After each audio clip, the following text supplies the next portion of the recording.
शाहरुख खान के बेटे आर्यन खान की वेब सीरीज को लेकर एनसीबी के पूर्व जोनल डायरेक्टर और आईआरएस अफसर समीर वानखेड़े दिल्ली हाईकोर्ट पहुंच गए हैं। उन्होंने शाहरुख खान और गौरी खान की company red chillies entertainment, OTT platform Netflix और दूसरों के खिलाफ मानहानि का मुकदमा ठोक दिया है। वजह है नेटफ्लिक्स पर आई सीरीज बैड्स ऑफ बॉलीवुड।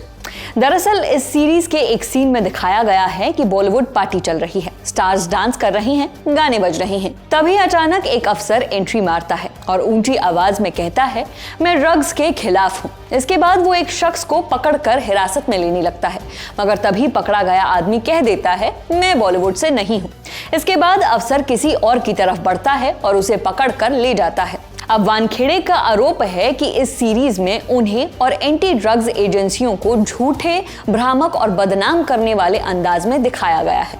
इस वजह से जनता का भरोसा कानून लागू करने वाली एजेंसियों से उठ सकता है। वानखेड़े ने कहा कि ये सीरीज सोच समझकर बनाई गई है ताकि उनकी इमेज को खराब किया जा सके, जबकि उनका और आर्यन खान का केस अभी बॉम्बे हाई कोर्ट और मुंबई की एनडीपीएस स्पेशल कोर्ट में पेंडिंग है। वानखेड़े के वकील जतिन प्राशर ने कहा कि आर्यन खान ने अपनी सीरीज में हूबहू समीर वानखेड़े जैसा एक शख्स दिखाया है।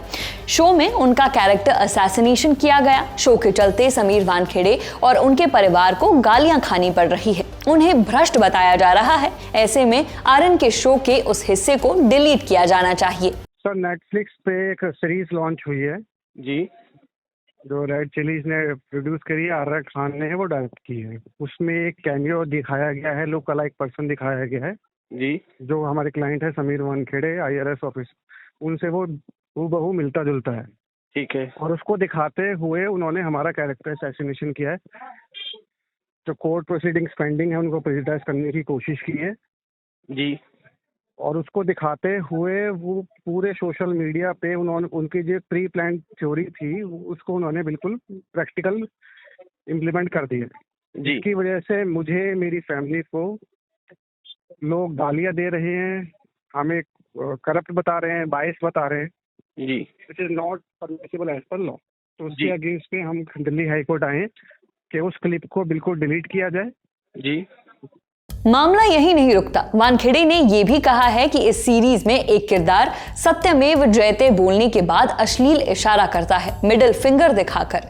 ये नारा हमारे राष्ट्रीय चिन्ह का हिस्सा है। ऐसे में ये prevention of insults to national honour act 1971 की गंभीर उल्लंघना है और कानूनन सजा का मामला बनता है। इतना ही नहीं, उन्होंने आईटी एक्ट और भारत के नए आपराधिक कानून भारतीय न्याय संहिता के तहत भी कार्रवाई की मांग की है। उनका कहना है कि सीरीज में अश्लील और आपत्तिजनक कंटेंट डालकर राष्ट्रीय भावनाओं को ठेस पहुंचाई गई है। उन्होंने कहा कि सीरीज की कंटेंट सूचना प्रौद्योगिकी अधिनियम और भारतीय न्याय संहिता यानी बीएनएस के नियमों का उल्लंघन करती है। समीर वानखेड़े ने इस केस में 2 करोड़ रुपए के हर्जाने की मांग की है। हालांकि उन्होंने ये भी स्पष्ट किया है कि अगर वो ये केस जीत जाते हैं तो ये रकम वो खुद नहीं रखेंगे, बल्कि टाटा मेमोरियल कैंसर हॉस्पिटल को दान कर देंगे ताकि कैंसर के मरीजों का इलाज हो सके। आपकी इस मसले पर क्या राय है, हमें कमेंट कर जरूर बताएं।